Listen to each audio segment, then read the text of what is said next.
बंधुगण देखंतु एई वीडियो रे हमें डिस्कशन करिया +3 फर्स्ट सेमिस्टर ओडिया ऑनर्स रो जो हमर बीए ओडी 1 रही छी तार 2 मार्क वाला क्वेश्चन को हमें डिस्कशन करिवा। बहुत ही इंपोर्टेंट और बहुत ही गुरुत्वपूर्ण क्वेश्चन रही छी। और देखंतु एथिरे हमें फुल डिस्कशन करिवा जितकी भी रही छी। तो देखंतु एई पीडीएफ रे जितकी भी रही छी सब को हम डिस्कशन करिवा। आउ देखंतु जदि हमर चैनल को सब्सक्राइब करि नाहंती जदि प्रथम थरो पई देखुचंती एही चैनल रे तो निहाती भाबरे आपण माने सब्सक्राइब करिया पई भूलिबे नाही। आउ सांग मानन को वीडियो को शेयर करिया पई भूलिबे नाही। आउ मैक्सिमम टू मैक्सिमम रिवीजन करिबा निहाती दरकार बहुत ही गुरुत्वपूर्ण आउ बहुत ही इंपोर्टेंट। सो चलंतु काल विलंब न करी कि हमें स्टार्ट करिबा आज रे क्वेश्चन नंबर 1 को। देखंतु क्वेश्चन नंबर 1 हमको कोन पचारि छी देखंतु जदि आम देखा जदि आपन को क्वेश्चन दिया जाए जे शत्रुभंज काहंकर पुत्र अटंती ताहले आपण माने कोन करिवे। देखंतु शत्रुभंजक तांक पितांक नाम होउची महाराजा माणभंज आ तांक मातांक नाम होउची महादेवी दमयंती। तो ये काहंकर पुत्र अटंती तो महाराजा माणभंज आ महादेवी दमयंती पुत्र अटंती शत्रुभंज। देखंतु तापरे परवर्ती क्वेश्चन हमको कोन पचारिछि शत्रुभंजक लिखित शिलालेख केउठु मिलिथिला औ एहा केउ भाषा लिखित बोली पचारिछि। और शत्रुभंजक लिखित शिलालेख एटा असन पाट रे मिलिथिला और यह संस्कृत भाषा रे लिखित। तापरे देखंतु परवर्ती क्वेश्चन कोन पचारिछि देखंतु शत्रुभंजक परे केउ वंश सक्रिय होइथिले। जदि आपनको एमितिका क्वेश्चन दिया जिवो ताहले यार सठिक उत्तर कोन हेबो देखंतु शत्रुभंजक परे गुप्त वंश आ ओडिसा रे माठर वंश सक्रिय होइथिला। तो मन रखिबे शत्रुभंजक परे गुप्त वंश आ माठर वंश। तापरे देखंतु परवर्ती क्वेश्चन कोन पचारिछि देखंतु 350 ख्रीष्टाब्द धरि किए पारलाखेमुंडीर श्रीपुरी रे गोटिए क्षुद्र राज्य स्थापन करथिले। जदि आपनको एमितिका क्वेश्चन जो जगह रे भी देखिबे यार सठिक उत्तर कोन करिवे विशाख वर्मा नामक माठर वंशीय राजा कोन कहिथिले। ए देखंतु विशाख वर्मा नामक माठर वंशीय जने राजा 350 ख्रीष्टाब्द रे पारलाखेमुंडीर श्रीपुरी रे गोटिए क्षुद्र राज्य स्थापन करथिले विशाख वर्मा नामक माठर वंशीय शासक राजा। तापरे देखंतु परवर्ती क्वेश्चन हमको पचारिछे माठर वंशीय राजा विशाख वर्मांक उत्तराधिकारी किए।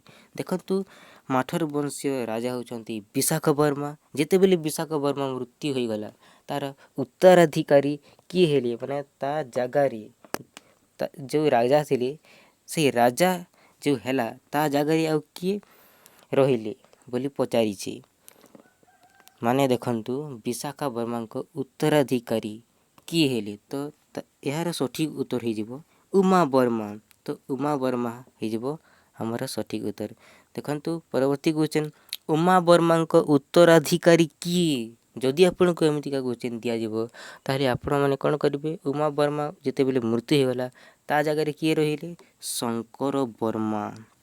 मन रखिबे शंकर वर्मा। तापरे देखंतु परवर्ती क्वेश्चन हमको कोन पचारिछे देखंतु शंकर वर्मा को उत्तराधिकारी किए। देखंतु शंकर वर्मा भी जेते बेले मृत्यु हे गले तापरे किए रहिले ता जगह रे सेही राजा शक्ति वर्मा।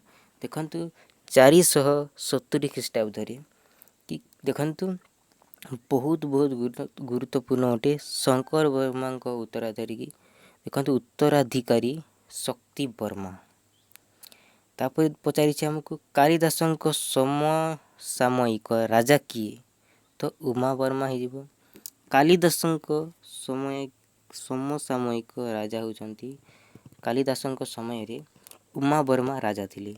तापर देखंतु परवर्ती क्वेश्चन हमको कोन पचारिछे देखंतु शक्ति वर्मा को महानदी ओ कृष्णाकेशी मध्यवर्ती अंचल रे शासक रूपे केउथिरे वर्णित होईछि। जदि आपनको एमितिका क्वेश्चन दिया जिवो यार सठिक उत्तर कोन हेबो देखंतु निंगोंडी ताम्र शासन।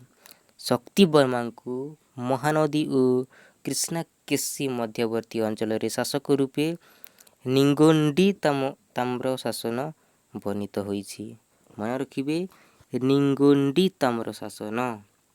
ତାପରେ ଦେଖନ୍ତୁ ପରବର୍ତ୍ତୀ କ୍ୱେଶ୍ଚନ୍ ଆମକୁ ପଚାରିଛି ପ୍ରଭଞ୍ଜନ ବର୍ମାଙ୍କ ବେଳକୁ କଳିଙ୍ଗର ରାଜଧାନୀ କ'ଣ ଥିଲା?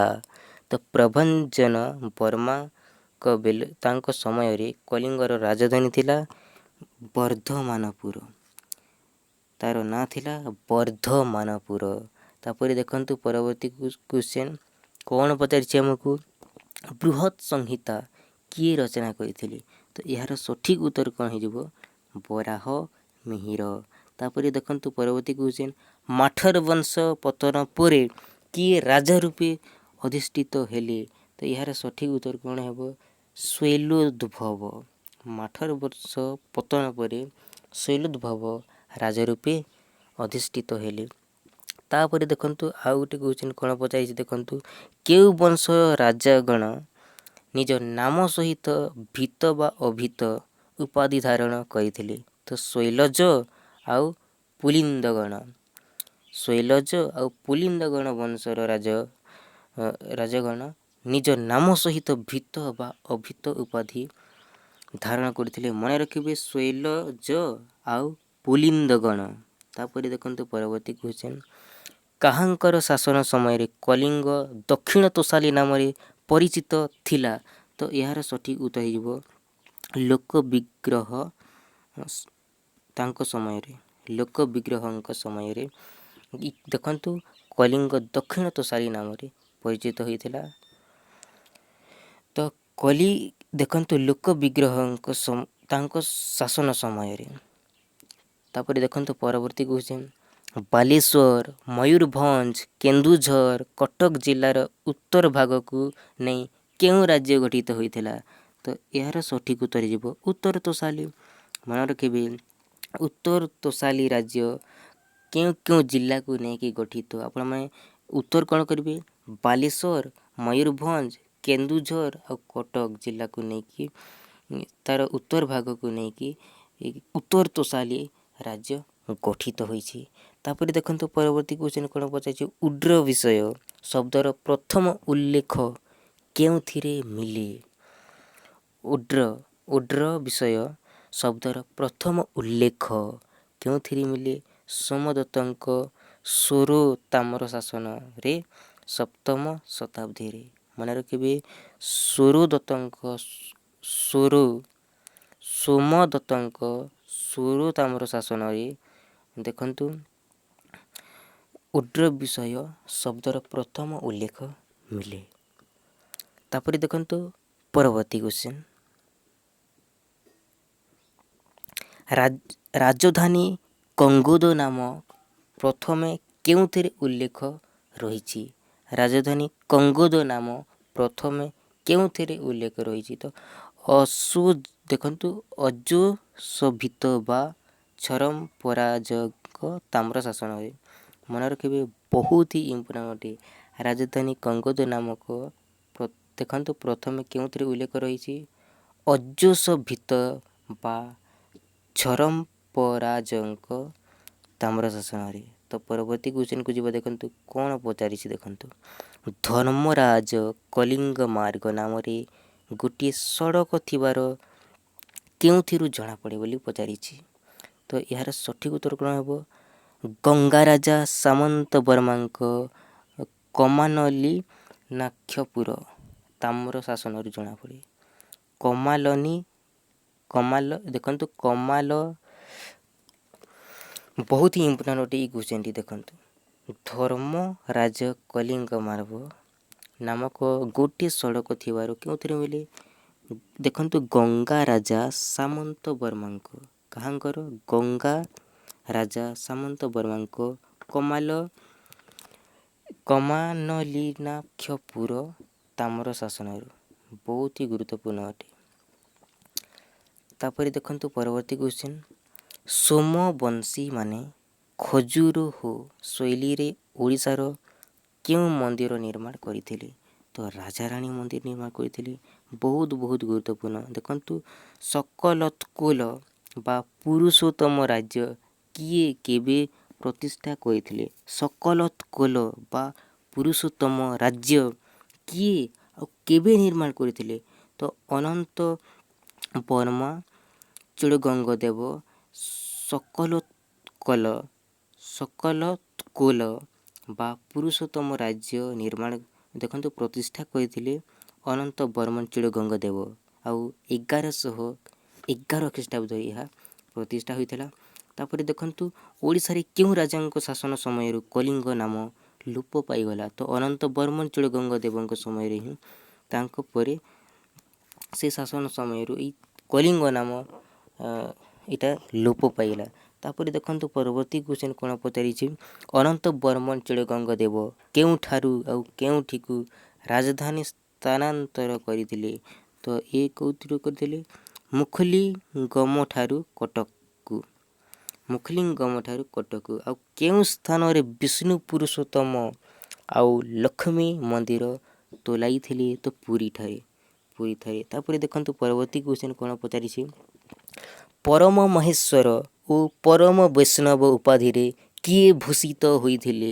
ଯଦି ଆପଣଙ୍କୁ ଏମିତିକା କ୍ୱେଶ୍ଚନ୍ ଦିଆଯିବ ତାହେଲେ ଏହାର ସଠିକ୍ ଉତ୍ତର କ'ଣ କରିବେ?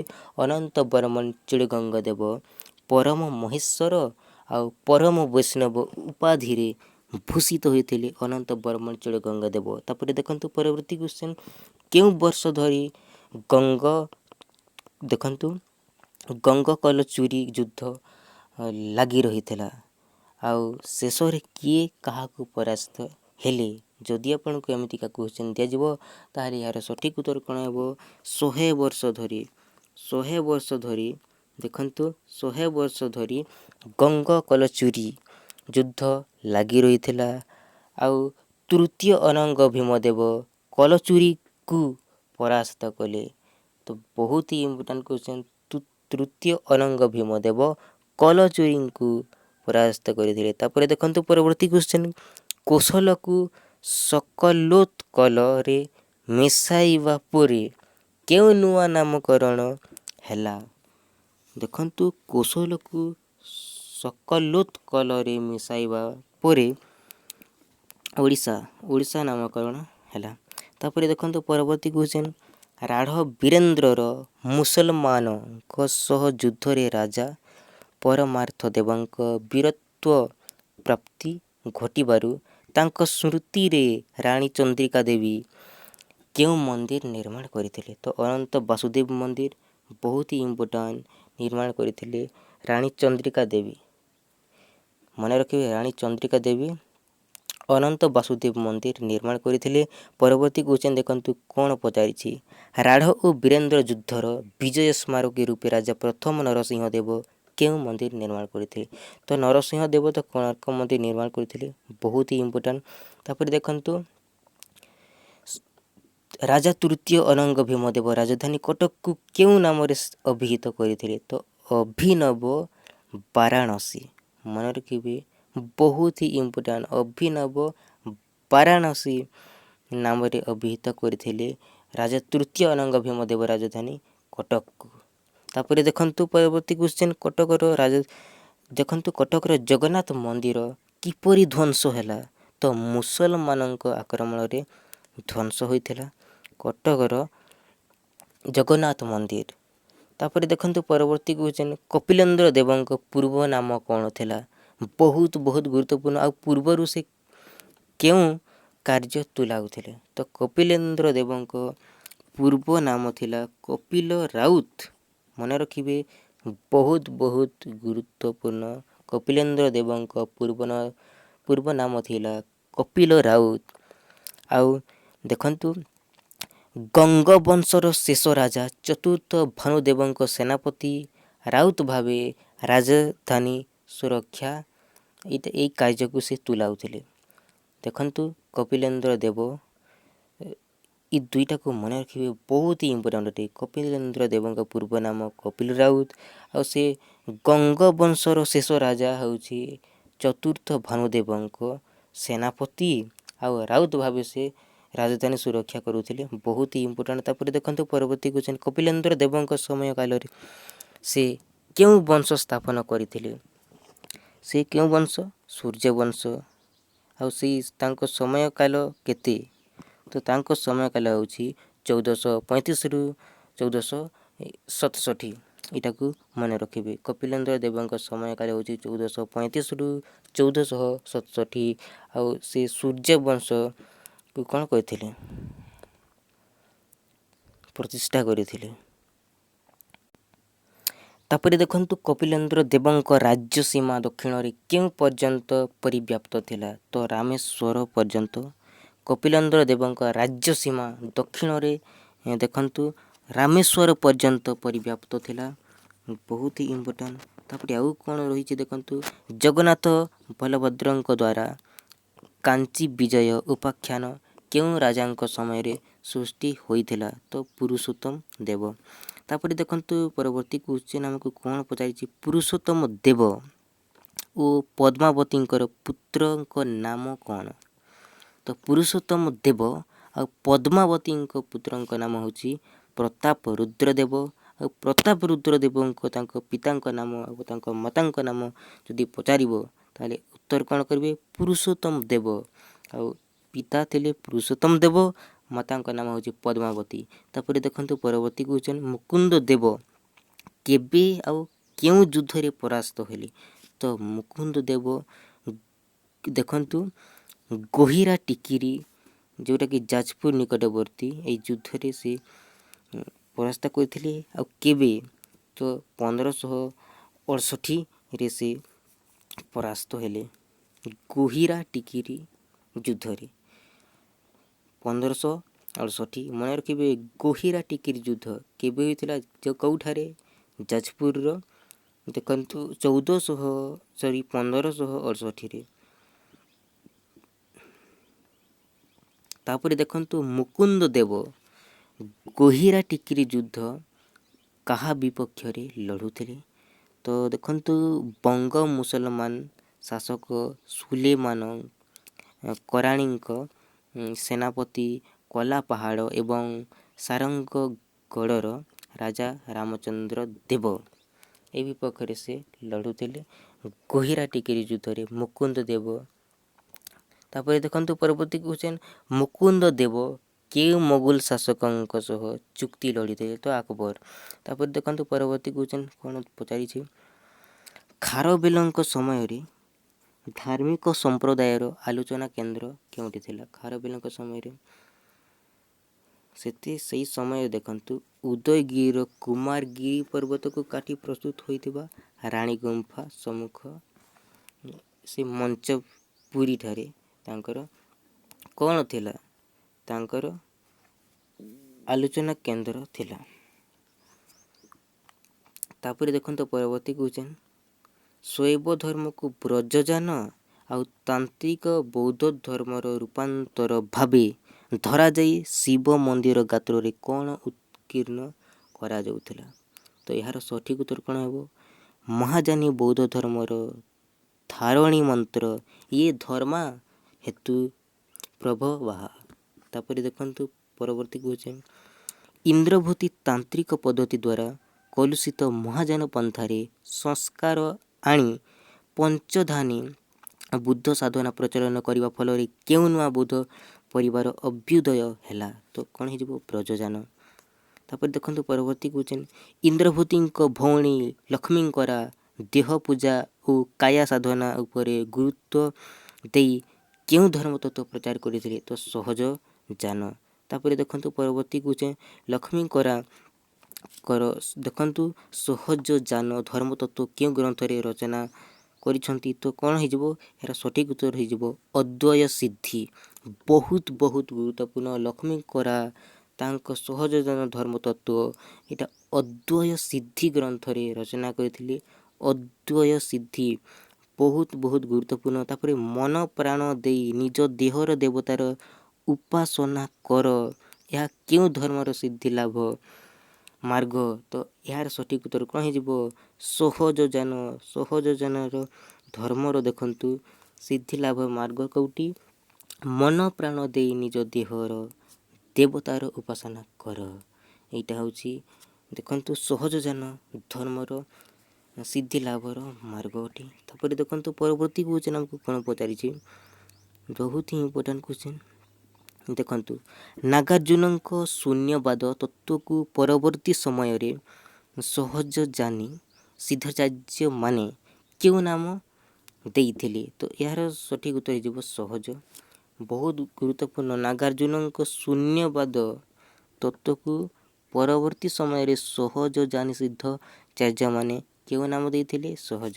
ତାପରେ ଦେଖନ୍ତୁ, ନାଗାର୍ଜୁନ, ଅସଙ୍ଗ, ବସୁବନ୍ଧୁ, ଆର୍ଯ୍ୟଦେବ କେଉଁ ବାଦର ପ୍ରବକ୍ତା ଅଟନ୍ତି? ଶୂନ୍ୟବାଦ। ଦେଖନ୍ତୁ, ଶୂନ୍ୟବାଦର ପ୍ରବକ୍ତା ମାନେ କେଉଁ ମାନେ ଅଟନ୍ତି? ଏଇଟାକୁ ମନେ ରଖିବେ। ପେନ୍ ଆଉ ପେପରକୁ ଟିକେ ୟୁଜ୍ କରିବେ। ଦେଖନ୍ତୁ, ଶୂନ୍ୟବାଦର ପ୍ରବକ୍ତା ମାନେ ତାଙ୍କର ନାମ ଯଦି ଲେଖିବା ପାଇଁ କହିବ ତ ଆପଣମାନେ କ'ଣ କରିବେ? ନାଗାର୍ଜୁନ, ଅସଙ୍ଗ, ବସୁବନ୍ଧୁ, ଆର୍ଯ୍ୟଦେବ କରିବେ।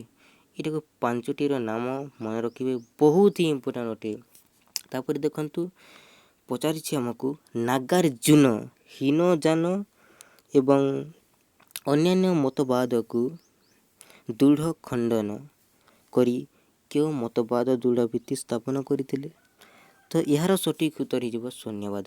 ତାପରେ ଦେଖନ୍ତୁ, ତାନ୍ତ୍ରିକ ମତ ଅନୁସାରେ ବ୍ରହ୍ମରନ୍ଧ୍ରର ସ୍ଥାନ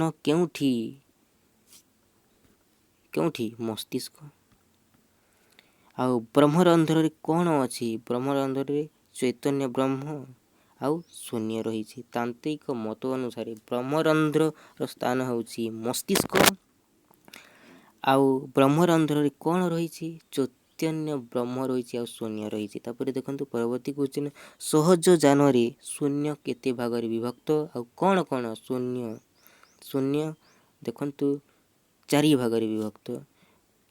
ଗୋଟେ ଶୂନ୍ୟ, ତାପରେ ଅତି ଶୂନ୍ୟ, ତାପରେ ମହାଶୂନ୍ୟ, ତାପରେ ପ୍ରଭାସ୍ୱର ଶୂନ୍ୟ। ଶୂନ୍ୟ, ଅତି ଶୂନ୍ୟ, ମହାଶୂନ୍ୟ, ପ୍ରଭାସ୍ୱର ଶୂନ୍ୟ। ତାପରେ ଦେଖନ୍ତୁ, ବହୁତ ହିଁ ଇମ୍ପୋର୍ଟାଣ୍ଟ। ଦେଖନ୍ତୁ, ପ୍ରାଣଶକ୍ତିର ମୁଖ୍ୟ ପ୍ରବାହିକା କିଏ?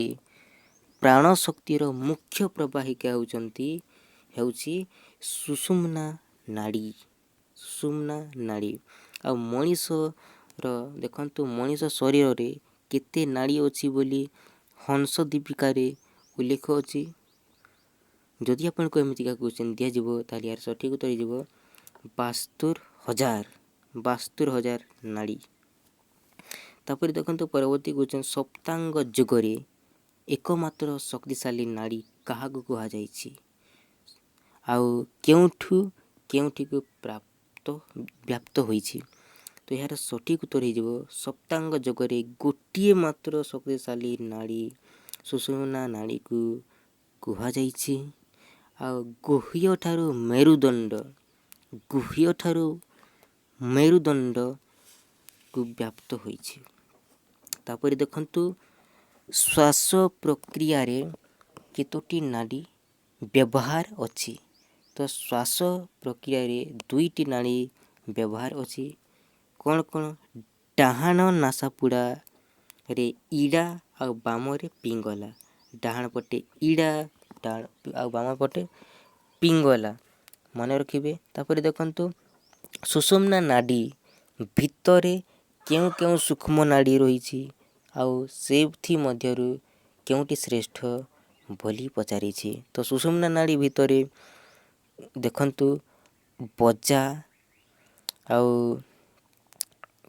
ଚିତ୍ରିଣୀ ବ୍ରହ୍ମ ଏଇ ନାଡ଼ି ରହିଛି। ଏ 3ଟି ନାଡ଼ି ରହିଛି। ସୁଷୁମ୍ନା ନାଡ଼ି ଭିତରେ ବଜା, ଚିତ୍ରିଣୀ ଆଉ ବ୍ରହ୍ମ ନାଡ଼ି ରହିଛି। ଆଉ ସେଇ ମଧ୍ୟରୁ ଏଇ ବ୍ରହ୍ମ ନାଡ଼ୀଟି ହେଉଛି ଶ୍ରେଷ୍ଠ। ତ ମନେ ରଖିବେ, ସୁଷୁମ୍ନା ନାଡ଼ି ଭିତରେ 3ଟି ରହିଛି, ବଜା, ଚିତ୍ରିଣୀ ଆଉ ବ୍ରହ୍ମଟା ହେଉଛି ଶ୍ରେଷ୍ଠ। ଏବେ ଦେଖନ୍ତୁ, ପ୍ରାଣଶକ୍ତି ପ୍ରଥମେ କେଉଁଥିରେ ପ୍ରବାହିତ ହୁଏ ଆଉ କେଉଁଠି? ପ୍ରାଣଶକ୍ତି ପ୍ରଥମେ ସୁଷୁମ୍ନା ନାଡ଼ୀରେ ପ୍ରବାହିତ ହୁଏ ଆଉ ପରେ ଇଡ଼ା ପିଙ୍ଗଲାକୁ ଯାଏ। ପ୍ରଥମେ ସୁଷୁମ୍ନା ନାଡ଼ୀକୁ ପ୍ରବାହିତ ହୁଏ, ତାପରେ ଇଡ଼ା ଆଉ ପିଙ୍ଗଲାକୁ ଯାଏ। ତାପରେ ଦେଖନ୍ତୁ, ପରବର୍ତ୍ତୀ କ୍ୱେଶ୍ଚିନ୍, ପ୍ରାଣଶକ୍ତି ସହ ଜ୍ଞାନ ଇଡ଼ା ଓ ପିଙ୍ଗଲାରେ ପ୍ରବାହିତ ହେଲେ ମଣିଷ ମନରେ କ'ଣ ଜାତ ହୁଏ? ବୋଲି ପଚାରିଛି। ଏବେ ଦେଖନ୍ତୁ ପ୍ରାଣ ଶକ୍ତି ସହ ଜ୍ଞାନ ଇଡ଼ା ଓ ପିଙ୍ଗଳାରେ ପ୍ରବାହିତ ହେଲେ ମଣିଷ ମନରେ କ'ଣ ଜାତ ହୁଏ? ଯଦି ଆପଣଙ୍କୁ ଏମିତିକା କ୍ୱେଶ୍ଚନ୍ ଦିଆଯିବ ତାହେଲେ ଏହାର ସଠିକ୍ ଉତ୍ତର କ'ଣ ହେବ? ଦେଖନ୍ତୁ ପ୍ରାଣ ଶକ୍ତି ସହ ଜ୍ଞାନ ଇଡ଼ା ଓ ପିଙ୍ଗଳାରେ ପ୍ରବାହିତ ହେଲେ ମଣିଷ ମନରେ ମନୋବଳ, ବହୁର୍ମୁଖୀ ଆଉ ଅହମିକ ପୂର୍ଣ୍ଣ ହୋଇ ଅହଙ୍କାର ଜାତ ହୁଏ। ମନେ ରଖିବେ, ବହୁତ ହି ଇମ୍ପୋର୍ଟାଣ୍ଟ ଆଉ ବହୁତ ହିଁ ଗୁରୁତ୍ୱପୂର୍ଣ୍ଣ। ମନୋବଳ ବହୁର୍ମୁଖୀ ଓ ଅହମିକ ପୂର୍ଣ୍ଣ ହୋଇ ଅହଙ୍କାର ଜାତ ହୁଏ। ତାପରେ ଦେଖନ୍ତୁ ପରବର୍ତ୍ତୀ କ୍ୱେଶ୍ଚନ୍ କ'ଣ ପଚାରିଛି ଆମକୁ, ମଣିଷର କେମିତି ଦିବ୍ୟ ଜ୍ଞାନ ପ୍ରାପ୍ତ ହୁଏ ଆଉ ଦେଖନ୍ତୁ ମନ ସ୍ଥିର ରୁହେ ବୋଲି ପଚାରିଛି। ତ କେମିତି ପ୍ରାଣ ଶକ୍ତି ସୁଷୁମ୍ନା ନାଡ଼ୀରେ ଗତି କଲାବେଳେ ଦିବ୍ୟ ଜ୍ଞାନ ପ୍ରାପ୍ତ ହୁଏ ଆଉ ମନ ସ୍ଥିର ରୁହେ। ତାପରେ ଦେଖନ୍ତୁ ପରବର୍ତ୍ତୀ କ୍ୱେଶ୍ଚନ୍ କ'ଣ ପଚାରିଛି, ଦେଖନ୍ତୁ ପ୍ରାଣ ଶକ୍ତିର ଅନ୍ୟ ନାମ କ'ଣ? ତ ପ୍ରାଣ ଶକ୍ତିର ଅନ୍ୟ ନାମ ହେଉଛି ମହାକୁଣ୍ଡାଲିନୀ। ମହାକୁଣ୍ଡାଲିନୀ ହେଉଛି ପ୍ରାଣ ଶକ୍ତିର ଅନ୍ୟ ନାମ। ଆଉ ଏହାକୁ ବୌଦ୍ଧ ଶାସ୍ତ୍ରରେ କ'ଣ କୁହାଯାଏ? ବୌଦ୍ଧ ଶାସ୍ତ୍ରରେ ମହାମୁଦ୍ରା କୁହାଯାଏ। ବୌଦ୍ଧ ଶାସ୍ତ୍ରରେ ମହାମୁଦ୍ରା କୁହାଯାଏ। ବହୁତ ହି ଇମ୍ପୋର୍ଟାଣ୍ଟ। ଆଉ କୁଣ୍ଡାଲିନୀ କେତେ ଚକ୍ରର ସମାହାର? ତ 6 ଚକ୍ରର ସମାହାର ହେଉଛି କୁଣ୍ଡାଲିନୀ। ଆଉ ଦେଖନ୍ତୁ ପ୍ରତ୍ୟେକ ଜୀବର କେତୋଟି ଅବସ୍ଥା ଥାଏ ଆଉ କ'ଣ କ'ଣ? ପ୍ରତ୍ୟେକ ଜୀବର 3ଟି ଅବସ୍ଥା ଥାଏ। ଗୋଟିଏ ଜାଗ୍ରତ, ଆଉ ଗୋଟିଏ ସୁଷୁପ୍ତି, ଆଉ ଗୋଟିଏ ସ୍ୱପ୍ନ। 3ଟି ଅବସ୍ଥା ଥାଏ ପ୍ରତ୍ୟେକ ଜୀବର, ଜାଗ୍ରତ, ସୁଷୁପ୍ତି, ସ୍ୱପ୍ନ। ତାପରେ ଦେଖନ୍ତୁ କ୍ୱେଶ୍ଚନ୍ କ'ଣ ପଚାରିଛି, ଶିବ ସଂହିତାରେ ଇଡ଼ା, ପିଙ୍ଗଳା ଓ ସୁଷୁମ୍ନାକୁ କି ନାମରେ ନାମିତ କରାଯାଇଛି? ତ ଗଙ୍ଗା, ଯମୁନା, ସରସ୍ୱତୀ। ବହୁତ ହି ଇମ୍ପୋର୍ଟାଣ୍ଟ ଆଉ ବହୁତ ହିଁ ଗୁରୁତ୍ୱପୂର୍ଣ୍ଣ। ଶିବ ସଂହିତାରେ ଇଡ଼ା, ପିଙ୍ଗଳା ଆଉ ସୁଷୁମ୍ନାକୁ ଦେଖନ୍ତୁ ଗଙ୍ଗା, ଯମୁନା, ସରସ୍ୱତୀ ନାମରେ ନାମିତ କରାଯାଇଛି। ତାପରେ ଦେଖନ୍ତୁ ପରବର୍ତ୍ତୀ କ୍ୱେଶ୍ଚନ୍ ଆମକୁ କ'ଣ ପଚାରିଛି, ଦେଖନ୍ତୁ ବୌଦ୍ଧ ବଜ୍ରଯାନ ଆଉ ସହଜଯାନ ସିଦ୍ଧାଚାର୍ଯ୍ୟଗଣ ଇଡ଼ା, ପିଙ୍ଗଳା ଆଉ ସୁଷୁମ୍ନାକୁ କ'ଣ ବୋଲି କହିଛନ୍ତି? କ'ଣ କହିଛନ୍ତି? ଲଲନା ଆଉ ଆଚାର୍ଯ୍ୟଚର୍ଯ୍ୟାଚୟରେ ଦେଖନ୍ତୁ ଆଚାର୍ଯ୍ୟଚର୍ଯ୍ୟାଚର୍ଯ୍ୟରେ ଏହା ବଦଳରେ କ'ଣ ଉଲ୍ଲେଖ ଅଛି? ତ ରସନା ଆଉ ଅବଧୂତି ଉଲ୍ଲେଖ ରହିଛି। ତ ଯଦି ଆପଣଙ୍କୁ କ୍ୱେଶ୍ଚନ୍ ପଚାରିବ ଯେ ବୌଦ୍ଧ ବ୍ରଜଯାନ ଆଉ ସହଜଯାନ ସିଦ୍ଧାଚାର୍ଯ୍ୟଗଣ ଇଡ଼ା, ପିଙ୍ଗଳା ଆଉ ସୁଷୁମ୍ନାକୁ କ'ଣ ବୋଲି କହିଛନ୍ତି? ଏ ବୌଦ୍ଧ ବ୍ରଜଯାନ ଆଉ ସହଜଯାନ ମାନେ ଏଇ ସିଦ୍ଧାଚାର୍ଯ୍ୟ ମାନେ କ'ଣ କହିଛନ୍ତି? ଲଲନା କହିଛନ୍ତି। ଆଉ ଆଚାର୍ଯ୍ୟଚର୍ଯ୍ୟାଚର୍ଯ୍ୟରେ ଏହା ବଦଳରେ କ'ଣ ଉଲ୍ଲେଖ ରହିଛି? ରସନା ଆଉ ଅବଧୂତି। ତାପରେ ଦେଖନ୍ତୁ ପରବର୍ତ୍ତୀ କ୍ୱେଶ୍ଚନ୍, ନିଶ୍ୱାସ ପ୍ରଶ୍ୱାସ ସର୍ବଦା ଗମନ କରୁଥିବାରୁ ଏହାକୁ ହଂସ ବୋଲି କେଉଁଠି କୁହାଯାଇଛି? ତ ହଂସ ବୋଲି ଏଇଟା କୁହାଯାଇଛି ରାଧାମୃତ ଗୀତାରେ କୁହାଯାଇଛି ଯେ ନିଶ୍ୱାସ ପ୍ରଶ୍ୱାସ ସର୍ବଦା ଗମନ କରୁଥିବାରୁ ଏହାକୁ ହଂସ ବୋଲି କୁହାଯାଇଛି ରାଧାମୃତ ଗୀତାରେ। ତାପରେ ଦେଖନ୍ତୁ ପରବର୍ତ୍ତୀ କ୍ୱେଶ୍ଚନ୍, ସିଦ୍ଧ ଯୋଗୀଙ୍କ ମତରେ ହମ୍ ଓ ସ ଅର୍ଥ ଯଥାକ୍ରମେ କ'ଣ? ତ ଦେଖନ୍ତୁ ସିଦ୍ଧ ଯୋଗୀଙ୍କ ମତରେ ହମ୍ ମାନେ ହେଉଛି ପ୍ରଶ୍ୱାସ ଆଉ ସ ମାନେ ହେଉଛି ନିଶ୍ୱାସ। ବହୁତ ଗୁରୁତ୍ୱପୂର୍ଣ୍ଣ। ଯଦି ଆପଣଙ୍କ କ୍ୱେଶ୍ଚନ୍ ପଚାରିବ ସିଦ୍ଧ ଯୋଗୀଙ୍କ ମତରେ ହମ୍ ମାନେ ପ୍ରଶ୍ୱାସ, ସ ମାନେ ନିଶ୍ୱାସ। ତାପରେ ଦେଖନ୍ତୁ ପରବର୍ତ୍ତୀ କ୍ୱେଶ୍ଚନ୍, ପ୍ରାଣବାୟୁକୁ ସୁଷୁମ୍ନା ନାଡି ମଧ୍ୟ ଦେଇ ପ୍ରବାହିତ କରିବା ସାଧନକୁ ତନ୍ତ୍ର ସାହିତ୍ୟରେ କ'ଣ କୁହାଯାଇଛି? ତ ହଠ ଯୋଗ। ବହୁତ ହି ଇମ୍ପୋର୍ଟାଣ୍ଟ, ବହୁତ ହିଁ ଗୁରୁତ୍ୱପୂର୍ଣ୍ଣ। ପ୍ରାଣବାୟୁକୁ ସୁଷୁମ୍ନା ନାଡି ମଧ୍ୟ ଦେଇ ପ୍ରବାହିତ କରିବା ସାଧନକୁ ତନ୍ତ୍ର ସାହିତ୍ୟରେ କ'ଣ କୁହାଯାଇଛି? ହଠ ଯୋଗ କୁହାଯାଇଛି। ତାପରେ ଦେଖନ୍ତୁ ରାଧାମୃତ ଗୀତାରେ ଚନ୍ଦ୍ରଙ୍କ 16 କଳାକୁ କ'ଣ କୁହାଯାଇଛି? 16 ଡମ୍ବରୁ କୁହାଯାଇଛି। ରାଧାମୃତ ଗୀତାରେ ଚନ୍ଦ୍ରଙ୍କ 16 କଳାକୁ କୁହାଯାଇଛି 16 ଡମ୍ବରୁ। ତାପରେ ଦେଖନ୍ତୁ କ୍ୱେଶ୍ଚନ୍, ଦେଖନ୍ତୁ ଓଡ଼ିଶାର ସିଦ୍ଧାଚାର୍ଯ୍ୟଗଣ ଶୂନ୍ୟକୁ ବ୍ରହ୍ମ ରୂପ ଆଉ ବ୍ରହ୍ମର ଅଧିଷ୍ଠାନ ବୋଲି ଶୋଷିତ କରିବା ସହିତ ଶୂନ୍ୟକୁ କେଉଁଠି ସ୍ଥାନିତ କରିଛନ୍ତି। ତ ଏହାର ସଠିକ୍ ଉତ୍ତର ହେବ ମୂର୍ଦ୍ଧା ପ୍ରଦେଶ। ତାପରେ ଦେଖନ୍ତୁ ପରବର୍ତ୍ତୀ କ୍ୱେଶ୍ଚନ୍, ଶୂନ୍ୟ ସଂହିତାରେ ଶୂନ୍ୟର ପ୍ରତୀକ କିଏ ବୋଲି କୁହାଯାଇଛି? ତ ହାତ ପାଦ ଶୂନ୍ୟ ଜଗନ୍ନାଥ। ତାପରେ ଦେଖନ୍ତୁ ପରବର୍ତ୍ତୀ କ୍ୱେଶ୍ଚନ୍ କ'ଣ ପଚାରିଛି? ପିଣ୍ଡ ବ୍ରହ୍ମାଣ୍ଡ ଏକତ୍ୱ ବା ବ୍ରହ୍ମାଣ୍ଡ ନିଜ ପିଣ୍ଡରେ ଥିବା କଥା ପ୍ରଥମେ କେଉଁମାନେ ବର୍ଣ୍ଣନା କରିଥିଲେ? ତ ସହଜଯାନ ସିଦ୍ଧମାନେ ବର୍ଣ୍ଣନା କରିଥିଲେ। ତାପରେ ଦେଖନ୍ତୁ ଦେବଦେବୀ ଉପାସନା କେଉଁ ଧର୍ମ ଦର୍ଶନରେ ନିଷେଧ ଥିଲା? ଦେବଦେବୀ ଉପାସନା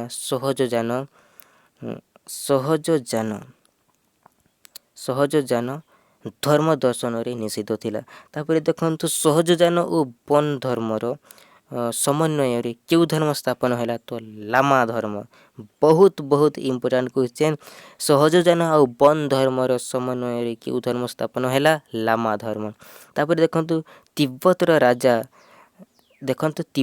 ରାଜା ଖିସ-ଦି-ତନାସ ନିଜ ରାଜ୍ୟର ବନ ଧର୍ମରେ ସଂସ୍କାର ଆଣିବା ପାଇଁ କାହାକୁ ନିମନ୍ତ୍ରଣ କରିଥିଲେ? ତ ପଦ୍ମସମ୍ଭବ ଆଉ ମନ୍ଦାରବା। ତିବ୍ବତର ରାଜା ଖିସ-ଦି-ତନାସ ନିଜ ରାଜ୍ୟର ବନ ଧର୍ମରେ ସଂସ୍କାର ଆଣିବା ପାଇଁ ସେ ପଦ୍ମସମ୍ଭବ ଆଉ ମନ୍ଦାରବାକୁ କ'ଣ କରିଥିଲେ? ନିମନ୍ତ୍ରଣ କରିଥିଲେ। ତାପରେ ଦେଖନ୍ତୁ ପରବର୍ତ୍ତୀ କ୍ୱେଶ୍ଚନ୍, ନାଥ ଧର୍ମର ଯୁଗତ୍ୱମୂଳକ ଗ୍ରନ୍ଥର ନାମ କ'ଣ? ତ ହଠଯୋଗ ପ୍ରଦୀପିକା। ନାଥ ଧର୍ମର ଯୁଗତ୍ୱମୂଳକ ଗ୍ରନ୍ଥର ନାମ ହେଉଛି ହଠଯୋଗ ପ୍ରଦୀପିକା। ତାପରେ ଦେଖନ୍ତୁ ପରବର୍ତ୍ତୀ କ୍ୱେଶ୍ଚନ୍ ଆମକୁ କ'ଣ ପଚାରିଛି? ଆମକୁ କ୍ୱେଶ୍ଚନ୍ ପଚାରିଛି ବର୍ତ୍ତମାନ ଦେଖନ୍ତୁ କୌଲ ମାର୍ଗର ପ୍ରବର୍ତ୍ତକ କିଏ? ତ କୌଲ ମାର୍ଗର ପ୍ରବର୍ତ୍ତକ ହେଉଛନ୍ତି ମଚ୍ଛିନ୍ଦ୍ରୀନାଥ। ଆଉ ସେ କେଉଁ ଗ୍ରନ୍ଥ ରଚନା କରିଥିଲେ? ସେ କୌଲ ଜ୍ଞାନ ନିର୍ଣ୍ଣୟ କରିଥିଲେ। ତାପରେ ଦେଖନ୍ତୁ ପରବର୍ତ୍ତୀ କ୍ୱେଶ୍ଚନ୍, କୁଲ ଓ ଅକୁଲର ଅର୍ଥ କ'ଣ? ତ କୁଲ ଅର୍ଥ ଶକ୍ତି ଆଉ ଅକୁଲ ଅର୍ଥ ହେଉଛି ଶିବ। ତାପରେ ଦେଖନ୍ତୁ ଅକୁଲ ବୀରତତ୍ତ୍ୱ ଗ୍ରନ୍ଥରେ କେତେ ପ୍ରଜାର କୌଲ ମାର୍ଗ ବିଷୟ ବର୍ଣ୍ଣିତ ଆଉ କାହା କ'ଣ ବୋଲି ପଚାରିଛି? ଦେଖନ୍ତୁ ଅକୁଲ ବୀରତନ୍ତ୍ର ଗ୍ରନ୍ଥରେ 2 ପ୍ରଜାତିର କୌଲ ମାର୍ଗ ବିଷୟ ବର୍ଣ୍ଣିତ ହୋଇଛି ଆଉ ତାହା କୃତକ ଆଉ ସହଜ। ତାପରେ ଦେଖନ୍ତୁ ପରବର୍ତ୍ତୀ କ୍ୱେଶ୍ଚନ୍, ଅଜପାଜପ କାହାକୁ କୁହାଯାଇଛି? ତ ଅଜପାଜପ ଏଇଟା ନିଶ୍ୱାସ ପ୍ରଶ୍ୱାସ ନିୟନ୍ତ୍ରଣ ପାଇଁ ମହାମନ୍ତ୍ରର ଜପାକୁ କୁହାଯାଇଛି। ଦେଖନ୍ତୁ ଅଜପାକୁ ଅଜପା ଗାୟତ୍ରୀ ମଧ୍ୟ କୁହାଯାଏ। ତ ବହୁତ ହି ଇମ୍ପୋର୍ଟାଣ୍ଟ କ୍ୱେଶ୍ଚନ୍। ତାପରେ ଦେଖନ୍ତୁ ସାଧକ ଦିନ ମଧ୍ୟରେ ଗତି କରୁଥିବା କେତେ ପ୍ରଶ୍ୱାସକୁ ଅଜପାଜପ ବୋଲି କହିଥାନ୍ତି? ତ ସାଧକ ଦିନ ମଧ୍ୟରେ ଗତି କରୁଥିବା ଦେଖନ୍ତୁ 21,600 ଥର ଶ୍ୱାସ ପ୍ରଶ୍ୱାସକୁ ଅଜପାଜପ ବୋଲି କହିଥାନ୍ତି। ବହୁତ ହି ଇମ୍ପୋର୍ଟାଣ୍ଟ କ୍ୱେଶ୍ଚନ୍। ପୁରୀର କେଉଁଠାରେ ଏକପାଦୀ ଭୈରବ ପୂଜା ପାଉଛି? ତ ପୁରୀର ସତ୍ୟନାଥୀ ମଠଠାରେ ଏକପାଦୀ ଭୈରବ ପୂଜା ପାଉଛି। ତାପରେ ଦେଖନ୍ତୁ କୁଲାର୍ଣ୍ଣ ତନ୍ତ୍ରରେ କେତୋଟି ଆଚାର ଉଲ୍ଲେଖ ରହିଛି? ତ କୁଲାର୍ଣ୍ଣ ତନ୍ତ୍ରରେ 7ଟି ଆଚାର ଉଲ୍ଲେଖ ରହିଛି। ତାପରେ ଦେଖନ୍ତୁ ପରବର୍ତ୍ତୀ କ୍ୱେଶ୍ଚନ୍, ପଞ୍ଚମକାର ଉପାସନା କେଉଁମାନଙ୍କ ମୁଖ୍ୟ ମାର୍ଗ? ତ ପଞ୍ଚମକାର ଉପାସନା କାନଫଟା ନାଥ ଯୋଗୀମାନଙ୍କ ମୁଖ୍ୟ ମାର୍ଗ ହେଉଛି ପଞ୍ଚମକାର। ତାପରେ ଦେଖନ୍ତୁ ପଞ୍ଚକୁଲ କ'ଣ? ନର୍ତ୍ତକୀ, ରାଜକୀ, ଡମ୍ବୀ, ଚାଣ୍ଡାଳୀ, ବ୍ରାହ୍ମଣୀ। ବହୁତ ହି ଇମ୍ପୋର୍ଟାଣ୍ଟ, ମନେ ରଖିବେ। ପଞ୍ଚକୁଲର ନାମ କ'ଣ? ଲେଖରେ ଭାଇ ଲେଖ। ଯଦି କ୍ୱେଶ୍ଚନ୍ ପଚାରିବ କ୍ୱେଶ୍ଚନ୍ ପେପରରେ ତ ଆନ୍ସର୍ କ'ଣ କରିବେ? ନର୍ତ୍ତକୀ, ରାଜକୀ, ଡମ୍ବୀ, ଚାଣ୍ଡାଳୀ, ବ୍ରାହ୍ମଣୀ। ବହୁତ ହି ଇମ୍ପୋର୍ଟାଣ୍ଟ, ପେନ୍ ଆଉ ପେପରକୁ ୟୁଜ୍ କରିବେ। ନର୍ତ୍ତକୀ, ରାଜକୀ, ଡମ୍ବୀ, ଚାଣ୍ଡାଳୀ, ବ୍ରାହ୍ମଣୀ। ତାପରେ ଦେଖନ୍ତୁ ବୌଦ୍ଧ ସହଜଯାନ ତନ୍ତ୍ର ଆଉ ନାଥ ଧର୍ମ ଯୌନ ବିଭତ୍ସତା ରୂପ ନେଇ କଲୁଷିତ ହେବାର କାରଣ କ'ଣ? ତ ଦେଖନ୍ତୁ ଯୋଗସନର ଉପାୟ, ଶବର, ଶବରୀ, କାପାଲିକ, ଡମ୍ବୀ, ବୋଧିଚିତ୍ତ ଆଉ ନୈରାତ୍ମ୍ୟ ପ୍ରଭୃତି ଯେତିକି ବି ରହିଛି ବିଭିନ୍ନ ରୂପକାତ୍ମକ ସଂକେତରେ ବର୍ଣ୍ଣିତ ହୋଇଛି। ତାପରେ ଦେଖନ୍ତୁ ପରବର୍ତ୍ତୀ କ୍ୱେଶ୍ଚନ୍, ଆଉ ଦେଖନ୍ତୁ ବର୍ଣ୍ଣିତ ତ ହୋଇଥିଲା ଆଉ ଏହାର ସାଧାରଣ ସାଧକ ଗୋଷ୍ଠୀଙ୍କ ପକ୍ଷରେ ଦୁର୍ବୋଧ୍ୟ ହେବାରୁ ଏଇଟା। ତାପରେ ଦେଖନ୍ତୁ ଯଦି ଆମେ ଦେଖିବା ଏଇଟା ଗୋଟେ କ'ଣ ଦେଇଛି ଦେଖନ୍ତୁ।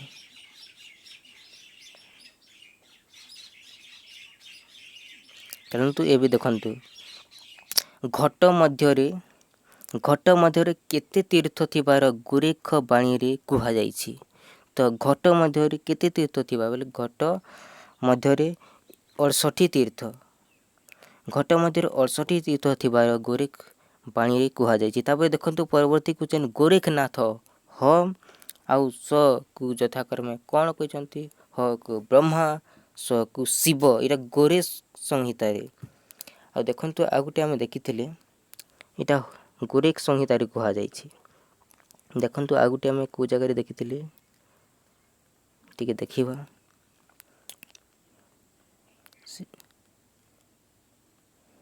ଦେଖନ୍ତୁ ଏଇଟା ସିଦ୍ଧ ଯୋଗୀଙ୍କ ମତରେ ହ ମାନେ ପ୍ରଶ୍ୱାସ ଆଉ ସ ମାନେ ହେଉଛି ନିଶ୍ୱାସ। କିନ୍ତୁ ଗୋରେଖ ସଂହିତାରେ କ'ଣ କୁହାଯାଇଛି ନା ହ ମାନେ ବ୍ରହ୍ମା, ସ ମାନେ ଶିବ। ମନେ ରଖିବେ ଏତିକି ଥିଲା ଫ୍ରେଣ୍ଡସ୍ କ୍ୱେଶ୍ଚନ୍। ପରବର୍ତ୍ତୀ ସମୟରେ ମୁଁ ଆହୁରି ନେଇକି ଆସିବି। ସୋ ବର୍ତ୍ତମାନ ପାଇଁ ଏତିକି ରଖିବା। ଭିଡ଼ିଓଟି ଭଲ ଲାଗିଥିଲେ ଲାଇକ୍ ଗୋଟେ କରିଦେବେ ଆଉ ସାଙ୍ଗମାନଙ୍କର ମ୍ୟାକ୍ସିମମ୍ ସେୟାର କରିଦେବେ, ଯଦ୍ୱାରା କି ସମସ୍ତେ ଇଜିଲି ଜାଣିପାରିବେ। ଆଉ ଆମର ଟେଲିଗ୍ରାମ ଗ୍ରୁପ୍ରେ ଜଏନ୍ ହୋଇନାହାନ୍ତି ତ ଭିଡ଼ିଓ ତଳେ ଗୋଟେ ଲିଙ୍କ୍ ପାଇଯିବେ। ନହେଲେ କେମିତି କରିବେ ଦେଖନ୍ତୁ, ଗୁଗୁଲ୍ ପ୍ଲେ ଷ୍ଟୋରକୁ ଯିବେ ଆଉ ଟେଲିଗ୍ରାମ ଆପ୍ଲିକେସନ୍ ଡାଉନଲୋଡ଼୍ କରିବେ। ଆଉ ଟେଲିଗ୍ରାମର ସର୍ଚ୍ଚ ବାର୍ରେ ଟାଇପ୍ କରିବେ ପ୍ରେପ୍ ଲର୍ନ ଆଉ ଆମର ଟେଲିଗ୍ରାମ ଗ୍ରୁପ୍ ଆସିଯିବ, ସେଥିରେ ଜଏନ୍ ହେଇଯିବେ। So thank you so much. ଜୟ ହିନ୍ଦ ବନ୍ଧୁଗଣ।